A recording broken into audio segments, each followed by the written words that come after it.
परीक्षितले 7 दिनको दिनमा सप्ताह सुनेर मुक्त भए। भागवत सुनेर मुक्त भए। 7 दिनको दिनमा सप्ताह लगाएर सुखदेव स्वामीको मुखारविन्दमा परेको श्रीमद् भागवत श्रवण गरिकन राजा परीक्षित मुक्त भए भन्ने प्रमाण दिएको छ। त्यही भएर सप्ताह भनेको जीवन हो। जम्मा 7 दिनको हुन्छ है। 7 दिन बदल्नुस्, जीवनमा कहिल्यै केही बदल्न पर्दैन।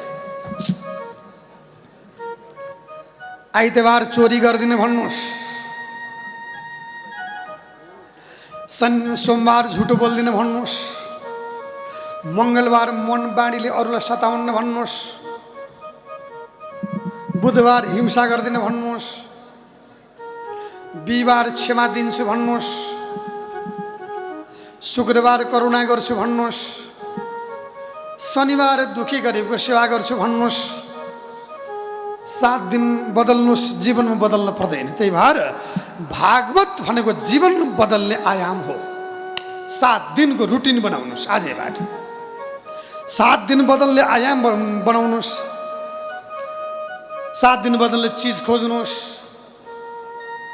त्यसैले बार बार भन्ने गर्छु सज्जनहरू, तपाईले अस्ति मैले एउटा मेरो स्ट्याटसमा हालेको पनि थिएँ। मैले प्रवचन गर्दा भन्ने गर्छु, जीवनमा युद्ध गर्नुस्। युद्धलाई अङ्ग्रेजीमा के भन्ने चलन छ? ध्यान दिएर सुन्नु होला। हाम्रो युट्युब चलाउने भाइहरू पनि ध्यान दिएर यो कुरालाई ख्याल गर्नु होला। जीवनमा युद्धलाई वार भन्ने चलन छ। WAR वार।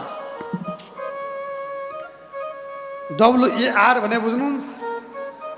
WAR वार भनेको लडाइँ गर्ने भने होइन। यदि तपाईँ महान बन्नु छ भने, तपाईँ ठुलो बन्नु छ भने, तपाईँ ज्ञानी बन्नु छ भने, तपाईँ सफलताको उन्नतिको शिखरमा पुग्नु छ भने WAR गर्नुस्। WAR अङ्ग्रेजीमा भनेको चाहिँ वार भनेको नेपालीमा युद्ध। W भनेको चाहिँ राइटिङ। के अरे? राइटिङ। एउटा सदैव तपाईँको हातमा सानो पुस्तिका हुनु पर्यो, कापी हुनु पर्यो। गुरुले भनेका, अरूले भनेका वचन हरेक दिन टिप्ने। राइटिङ भनेको तपाईँले लेख्ने काम गर्नु पर्यो। यो कुरा सबै मस्तिष्कले सम्झँदैन। दिनभरि मैले भनेका कुराहरू सम्झन गाह्रो हुन्छ। त्यही भएर हरेक दिन पशुपतिमा हाम्रो प्रवचन सुन्न आउँदाखेरि एउटा डायरी लिएर आउनुहोस्, लेख्ने काम गर्नुहोस्। अहिले त मोबाइलमा पनि नोट छ, लेख्ने काम गर्नुहोस्। पहिलो W राइटिङ। हरेक दिन ठुलो बन्नु छ भने विद्वान विदुषीले भनेका कुरा, टेलिभिजनमा सुनेका कुरा, युट्युबमा सुनेका कुरा, विभिन्न सामाजिक सञ्जालमा राम्रा कुरा सुनिन्छ नि, त्यसलाई लेख्ने काम गर्नुहोस्। W भनेको राइटिङ। A भनेको एटेन्सन।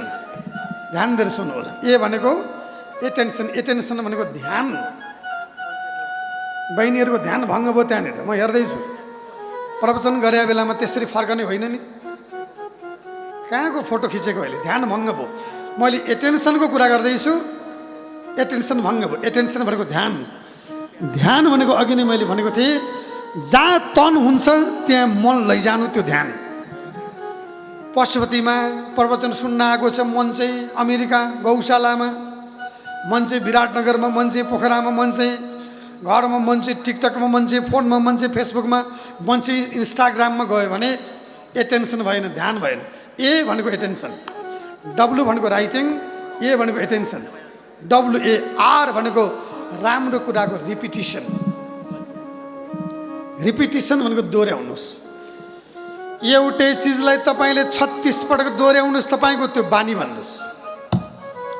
त्यही भएर राम्रो कुरालाई दोहोऱ्याएको गर्नुहोस्। तर तपाईँ ज्ञानी बन्नुहुन्छ, ठुलो बन्नुहुन्छ, सफल बन्नुहुन्छ भने वार गर्नुहोस्।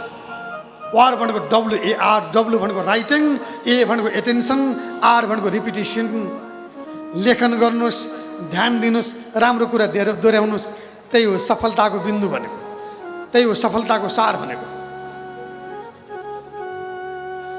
त्यही भएर सुखदेव स्वामीले राजा परीक्षितलाई दिएको ज्ञानमा हेर्नुहोस्, श्रीमद् भागवतमा राम्रो कुरालाई सुखदेव स्वामीले बार बार दोहोऱ्याउनु भएको छ।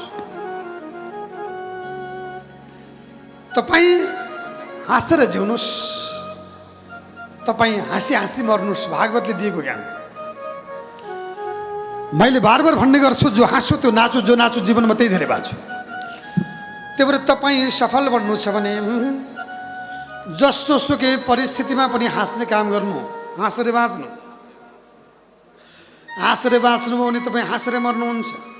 जुन दिन हामी मर्न तयार हुन्छौँ त्यही दिनबाट जीवन जिउने कला सिक्छौँ। यो कुरालाई एकदम ध्यान दिएर सुन्नु होला।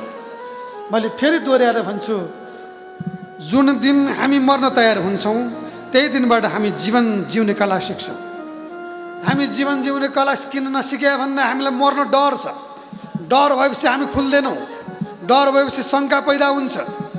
डर भएपछि हामीलाई अत्यन्तै गएर संशय हुन्छ। डर भएपछि हामी अस्थिर बन्छौँ। डर भएपछि मन अशान्त हुन्छ अनि हामी हाँस्दैनौँ। हामीलाई मर्न डर हटोस् त हामी आजैबाट अहिलेबाट हाँस्छौँ। त्यही भएर डर हटाउने काम गर्नुहोस्। गीतामा कृष्ण भगवानले के भन्नुभएको छ? इन्द्रियार्थेषु वैराग्य मनङ्कार एव च जन्म मृत्यु जरा व्याधि दुःख दोषानुदर्शनम। जन्म हुनु, मृत्यु हुनु, रोग लाग्नु, बुढो हुनु यो संसारको नियम भएको हुनाले यो नियमलाई सामान्य मान्ने काम गर्नु। यो जब जुन दिनबाट जन्म हुनु, मृत्यु हुनु, रोग लाग्नु, बुढो हुनु यो चारवटा चिजलाई सामान्य मान्छ व्यक्तिले, त्यही दिनबाट जीवन जिउने कला सिक्छ। त्यही दिनबाट व्यक्ति हाँस्न थाल्छ। व्यक्ति नहाँस्ने किन भन्दा म त बुढो हुन थाल्ने, व्यक्ति त्यहीँबाट मानसिक रोगी हुन्छ। मलाई त यहाँ दुख्यो रोगी हुन थालेँ, त्यहाँबाट व्यक्ति चाहिँ मानसिक रोगी हुन्छ। म त मर्न आँटेँ, बुढेसकाल लाग्यो कहिले मर्ने होला भगवान्, यो संसार छोड्नु पर्ने भयो भनेर यो मर्ने कलामा हामी जब पोख्त हुँदैनौँ, मर्ने कुरामा हामी डर मान्छौँ, अस्थिर हुन्छौँ। जिउने कलामा पनि हामी अस्थिर हुन्छौँ। श्रीमद् भागवतले राजा परिषदलाई डराएर थरथर काँपे बेलामा मर्ने कला सिकाउनु भयो अनि राजा परिषद हाँसी हाँसी मर्नुभयो। हाँसी हाँसी मर्नका लागि हाँसी हाँसी जिउनु भयो। त्यसैले जुन दिनमा मर्ने कला सिकिन्छ त्यही दिनमा जिउने कला सिकिन्छ।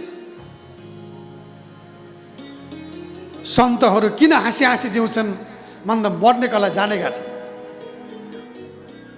हेर्नुहोस् त हाम्रो कालिदास बाबा कति प्रसन्न भइबक्छन्।